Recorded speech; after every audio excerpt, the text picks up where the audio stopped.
So we're left with a problem.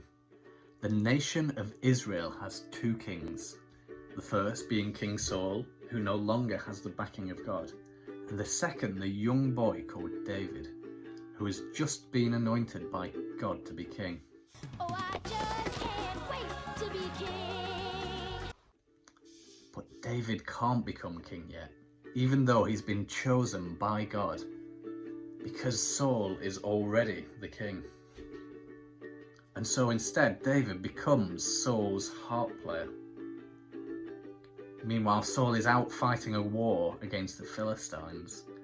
And at one particular battle, the Philistines have sent their champion, a huge, terrifying man called Goliath, to challenge the army of Israel to send their best warrior for a fight instead of having this battle.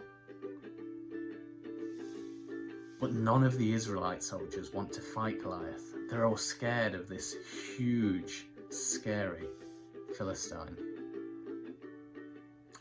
Instead, David, he's delivering his elder brothers some lunch, and his brothers are soldiers in the army.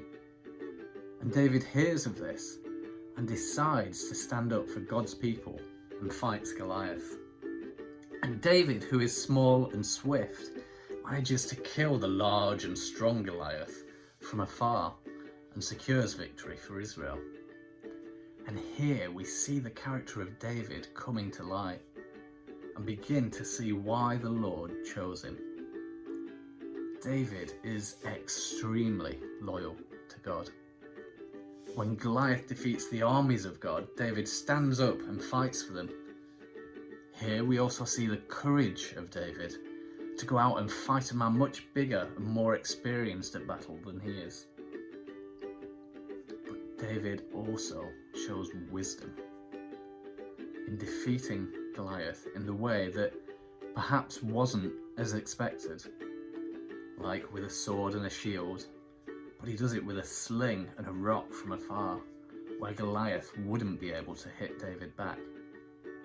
And so, with a little bit of hindsight, we're beginning to see what God sees in David.